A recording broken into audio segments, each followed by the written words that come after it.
Good morning. Welcome to Southminster Presbyterian Church. I'm Mark Hernandez-Mullins. I've been a member here for 15 years or so, and I am honored to be giving the sermon today. Thank you for joining us. Be sure to look through the rest of the worship guide and the Southminster news emails for opportunities for getting fellowship via Zoom and other opportunities that you can take advantage of throughout the week. And remember, I believe next week is the week that we're going to start live streaming our services via Zoom. So watch for information on that. Some of you may know that I am an avid listener to podcasts. Every minute that I'm by myself and doing something relatively mindless like folding laundry or carrying stuff back and forth to my car from my office or going grocery shopping or driving, I have several Bluetooth earpieces, and I have one of them in my ear listening to a podcast, usually about politics. But every now and then I get sick and tired of politics, or my soul just needs a little rejuvenation, or my emotions need a little relaxation, and I have some other podcasts that I turn to in those times, and one of those is The Moth. If you're a public radio listener, you've probably heard of the Moth Radio Hour, the hour where storytellers stand in front of an audience without notes and tell stories about their personal lives. And it was probably 8 years ago or so that I first heard a story that is still one of my favorite Moth stories. And the storyteller said that growing up, she was raised with two religions. Her family's official religion was Christianity, and there was also the faith and hope that they had in Mary Kay Cosmetics.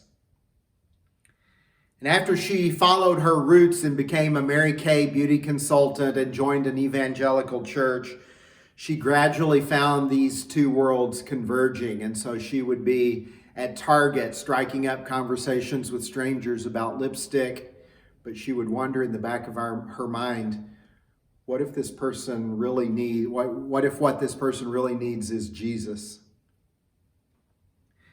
And so she came to a conclusion, which is this: whenever you have something that you think is the right answer for everybody, through that lens, you can't help but look at everyone in the world as if they're broken and need to be fixed. And I didn't want to do that anymore. So she quit Mary Kay and she quit the church. And in the process, she lost her identity and her belonging and her sense of certainty about what she needed in life and what other people needed in life.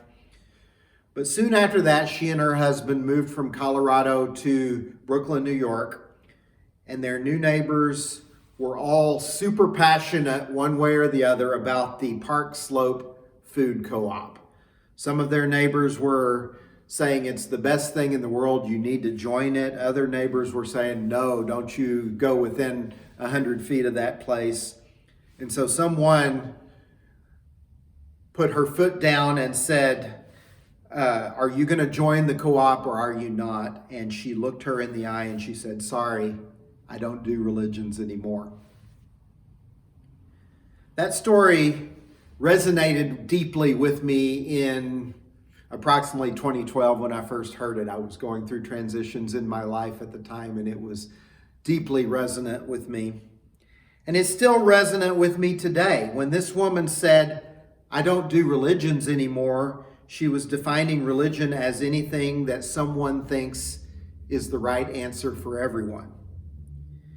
That's not the only way to define religion, but for me, it's a concise way of sort of differentiating what I call religion from what I call spirituality. Religion sells a particular path as the right answer for everyone and portrays anyone not on that path as broken and in need of fixing. Spirituality is a quest for meaning and transcendence in life and can take vastly different forms for different people. By those definitions, I'm becoming less and less religious and more spiritual all the time. As I've gotten older, I've come to know people who are more godly than I am, who happen to be Buddhist or Muslim, or most often not affiliated with any religion. And I just think there's enough complexity in the world to allow for and learn from and celebrate many spiritual paths. I haven't checked in a while, but I think if you went and looked at my profiles on several social media sites, you would find that under religion, I put spiritual but not religious. It just seems more authentic to me than to say I'm Presbyterian or even to say that I'm Christian. Those two terms are just too limiting to me in a lot of ways. So here we are in the month of July, and the theme of the month is Presbyterianism. And I'm telling you that I'm not a Presbyterian. I've been a part of Southminster for almost 15 years. I was a member of a Presbyterian church in Spokane for a couple of years before that. But I still don't consider myself really to be Presbyterian. Last week, Don told the story of how Presbyterianism saved him in many ways. He's been a Presbyterian for close to 40 years, I guess. He went to Presbyterian seminary. He served several Presbyterian churches as a staff member, pastor. And he told the story also of how progressive Christianity,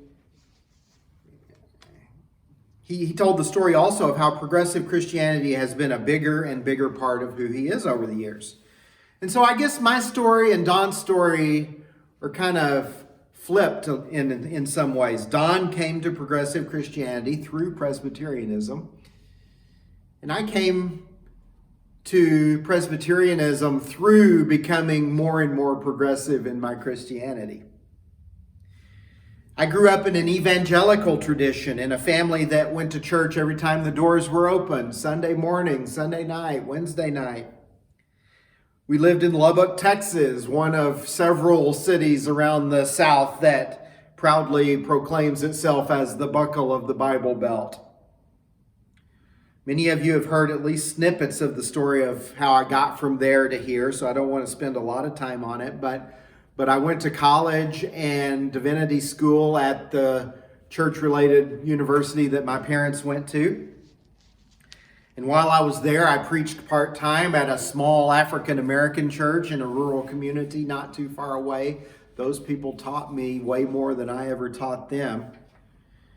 And my first and only real paid ministry job was at a racially mixed Church of Christ in the Bay Area. But 2 years into my time there, an issue came up that split the church. People started finding out that one of the young men who belonged to our church was transgender. Keep in mind that this was 1997. I and some of the other leaders of the church already knew Tony's story, but when other people found out, it created a lot of drama. And in the end, half of the congregation wound up leaving, and the experience was what set me on the path to progressive Christianity. A couple years later, I moved to Spokane and cycled through 3 churches while I was there. I was not a paid ministry staff person in Spokane. I was an involved lay person. And the first church I was at there was a newly planted Church of Christ, the tradition I grew up in, the last congregation of that tradition that I would be a part of. That church kind of disintegrated a couple of years later, and I landed at a mildly Pentecostal church that was whose main mission was racial reconciliation. And that church kind of fizzled after a couple of years.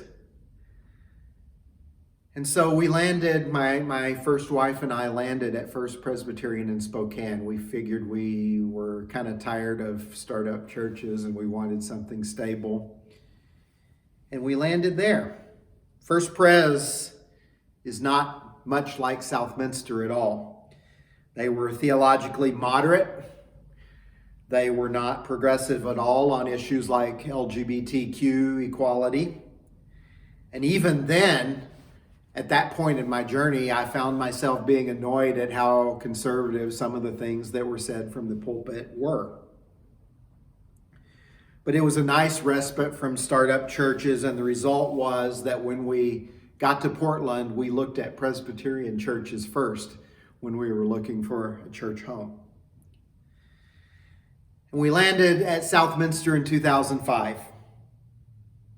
At first, I was a little nervous about how liberal Southminster was, but that was quickly abated, and I began to realize that the theology here, at least some of the theology I was hearing from some people here, was what I had felt in my heart for many years. One of the first things that Pastor Pegg asked me to do after I joined the church was to serve on an interview committee that wound up hiring Don for his first ministry role here at Southminster. And so Don and I have been good friends ever since, and that's been a huge blessing. But I'm not a Presbyterian. I just don't consider myself a Presbyterian, but I love Southminster. And I really respect the way the Presbyterian Church USA approaches a lot of things. I think it was 2012 when I was on session and I agreed to be one of our delegates to the Presbytery meeting where we would be voting on the amendment that would affirm that LGBTQ people could be clergy in the Presbyterian Church. The Cascades Presbytery is a big presbytery geographically, so I wound up driving all the way to Grants Pass for the Presbytery meeting. It was a contentious issue, and I really appreciated the way the moderator handled the discussion. They set up a mic in the left aisle of the sanctuary we were meeting in and a mic in the right aisle. And he asked anybody that wanted to speak in favor of the amendment to line up in the left aisle, and anyone that wanted to speak in opposition to line up in the right aisle. And then it was one person for, one person against, one person for, one person against, until everyone had had a chance to speak. Those who were against the amendment were mostly framing it as, we feel left out and we feel marginalized and we feel like our voices are not being heard and we feel that our beliefs are not being taken seriously. And I was thinking, you're the ones that have had your way on this issue all these years. How could you feel that way? And so I wasn't going to make a comment, but when I started hearing those comments, I got up and I got in line. And when I got to the front, I said, you should not feel left out, as you will be able to continue practicing your faith according to what you believe, as you've always been able to do. No one is requiring a church to have an LGBTQ clergy person, but if we pass this amendment, the rest of us will be able to practice our faith according to our beliefs on this issue, something that we've been prevented from doing up until now. A yes vote affirms your conscience and our conscience. A yes vote would enable the largest number of people to practice their faith according to their conscience. So that's basically the comment that I made. And I think that's a very Presbyterian concept.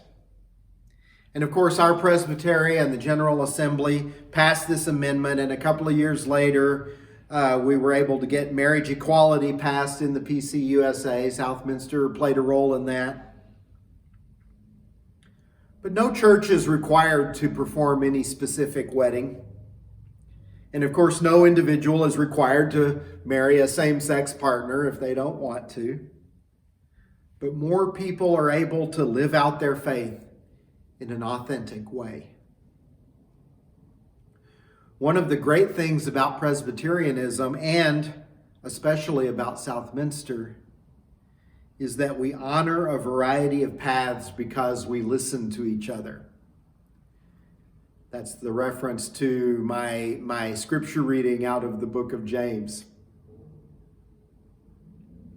I know people here who are Presbyterian to the core.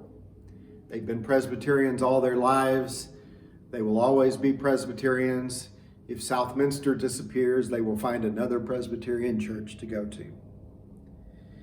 I know others who are not necessarily Presbyterian, but they are fervently Christian. And if Southminster were to disappear, they would find another Christian community to be a part of.